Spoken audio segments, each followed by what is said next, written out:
While the Monkees may have first been known as a music-driven TV comedy that won 2 Emmys in '76, no one foresaw the impact this Monkee Momentum had. The last train to Clarksville was about to depart, and America wanted to come along for the ride, consisting of former child stars Micky Dolenz and Davey Jones, and throwing in the musically gifted Peter Tork and Michael Nesmith. These 4 teen idols did something no one was expecting. They flat out competed with the best bands in the best era, taking on the Beatles and the Beach Boys, and becoming synonymous with 1960s music forever. They flat out made believers out of all of us. I'm your host, Nostalgic Nick, and today we're taking a deeper look at the pop rock sensation, the Monkees. Be sure to give this week's episode a thumbs up, and don't forget to subscribe so you never miss a memory.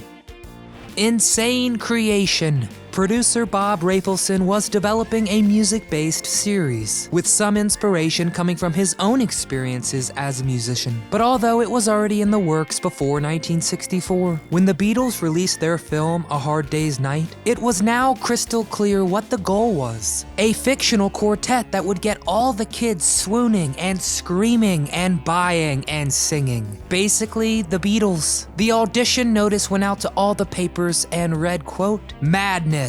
Auditions, running parts for 4 insane boys." Let's go meet those 4 insane boys. Micky Dolenz. The son of actors George Dolenz and Janelle Johnson, Micky Dolenz was destined for fame, starting at just 11 years old on the children's show Circus Boy, where his musical education began too, taking guitar lessons for a promotional Circus Boy tour, where Micky and a baby elephant traveled doing tricks and songs. They do have drummer boys in the Army. But I can't play a drum.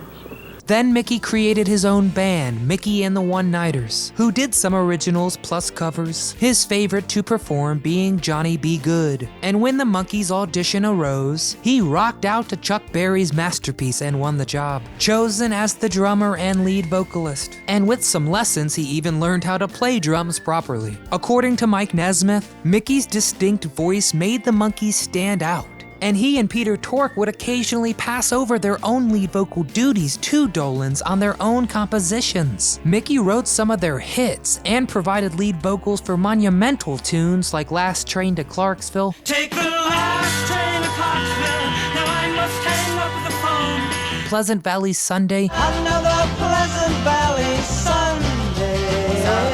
and I'm a Believer. Then I saw her face, now I'm a believer.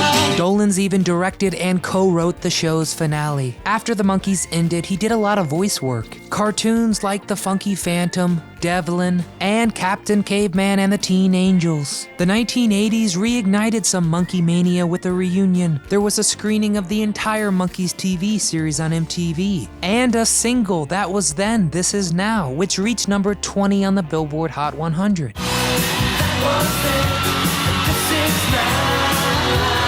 And in 1987, a 20th anniversary tour, a greatest hits album, and a brand new LP, Pool It, brought even more exposure. Dolenz has also worked closely with legendary musicians like Carole King, Brian Wilson of the Beach Boys, and more. In recent years, Micky and Nesmith have been touring again. In May 2021, the two released an album called Dolenz Sings Nesmith. Micky's been married 3 times and is the father of 4 daughters. Today at 76 years old, Micky is getting ready to embark on the Monkees' farewell tour.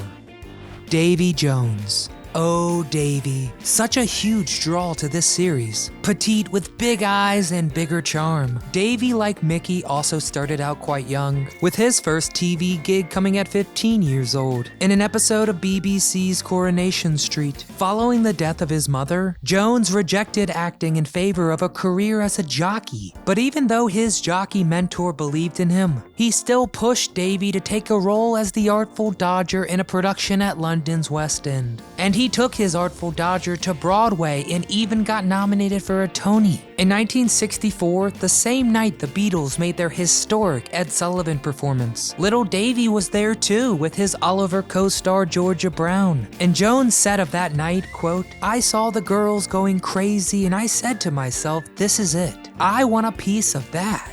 Following Sullivan, Davy both scored a TV contract, and his single What Are We Going to Do debuted on the Hot 100. What are we going to do if your dad finds out we're in love? When the Monkees were being formed, Davy had a leg up as his TV contract was with the producing Screen Gems, and he'd go on to sing vocals on perhaps their greatest hit, Daydream Believer.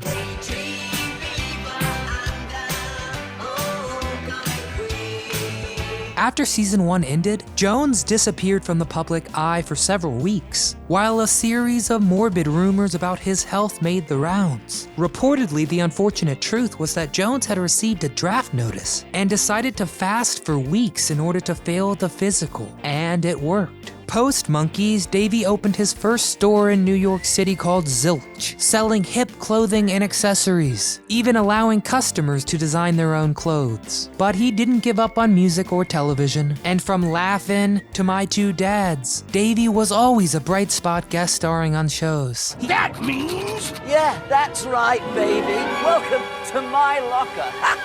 He even continued into the 90s with Boy Meets World and Sabrina the Teenage Witch. Musically, he collaborated with U2, while continuing solo work as well, including his album called Just Me in 2001. And Yahoo Music named Davey Jones the #1 teen idol of all time. In the early 2000s, he began performing during Epcot's Flower and Garden Festival, a yearly gig he continued until his death. In 2012, Davy was tending to his horses when he began complaining of chest pains and difficulty breathing. After being rushed to the hospital, a severe heart attack took Davy Jones from this world at 66 years old. Peter Tork. Yeah, what about me? You can't do that to me. I need love and understanding. Peter often played the dumb role, but was far from that in real life. Tork moved to New York City after college and straight into the folk scene of the 1960s. Musician Stephen Stills was considered for a Monkee but didn't pass the final screen test, but he recommended his former roommate Peter Tork for the job, and the rest is history. Why do you want to be a Monkee? Well, it's my natural inheritance. He was the most musically efficient Monkee and the only one allowed to record on any tracks of their first 2 albums. Tork was also the first to depart the group at the end of '68, using an opt-out clause in the original contract. But the buyout left him with little money, so he taught algebra and coached baseball at a private school, even working as a singing waiter at one point. He said later that he'd been pleased to join Micky and Davy in their reunion tour, had they asked. But Tork made some great tunes. He collaborated with the Beatles' George Harrison. But when his record and movie production studio flopped, Tork was forced to sell his home and move into David Crosby's basement for a time. In the mid-70s, he finally reunited with Micky and Davy, joining them for the single Christmas Is My Time of Year. Christmas is my time of year. And he also joined the highly successful 20th anniversary reunion tour. And Peter sporadically did some acting too, like 2 episodes of Boy Meets World in 1995, and even a horror flick called I Filmed Your Death, which was his final acting endeavor. Because sadly in 2009, Peter Tork was diagnosed with a rare neck cancer. He had undergone surgery and radiation therapy for years before his cancer returned in 2018, and he died the following year, just 8 days after his 77th birthday. Michael Nesmith. Nesmith started his musical career singing in folk clubs around LA, serving as the hoot master for the Monday night hootenanny at the Troubadour, a West Hollywood nightclub that featured some outstanding young talent. Nesmith won his Monkees role by appearing nonchalant. He rode his motorcycle to the audition and wore a wool hat to keep his hair out of his face. And when producers whittled the pool down, the wool hat guy was a finalist. He wrote a lot of songs for the Monkees, like The Girl I Knew Somewhere, and Mary, Mary. Mary, Mary, where you going to? Quality songs. But similar to Tork, Nesmith was fed up with the manufactured music and image, not being as true of a musician as he is. So he also bought out his contract in 1970, and it too put him in a financial bind. Nesmith didn't participate in the 1986 reunion tour because of prior bookings. but he did jump on stage for the encore of the LA show to much fanfare. Post Monkees, he helped form the group First National Band, where he wrote most of the songs, including their hit Joanne. For Joanne and the man and the time. The song hit number 21 on the top 40, and Nesmith has been considered one of the pioneers of country rock. In 2018, Micky and Michael toured together for the first time under the banner The Monkees Present The Mike and Micky Show. Even though the tour ended up being cut short due to health problems on Michael's part, which resulted in quadruple bypass surgery, they eventually reunited to make up those canceled dates in 2019. And as of 2021, the 78-year-old Michael will be touring with Micky for the final farewell of the Monkees. Please raise your glass and let's toast to the Monkees. Who enjoyed watching their series back in the day? What is your personal favorite tune of theirs? From the gold standards of I'm a Believer and Clarksville, to lesser known gems like For Pete's Sake. Love is understanding, we gotta be free. To even newer songs like She Makes Me Laugh. She makes me laugh. She makes me smile. I can truly listen to the Monkees any day, so get in that comment section and let's share some memories. As always, please don't forget to give this video a thumbs up and subscribe to the channel so you always catch our latest deep dive. From all of us here at Do You Remember, thanks very much for watching. Remember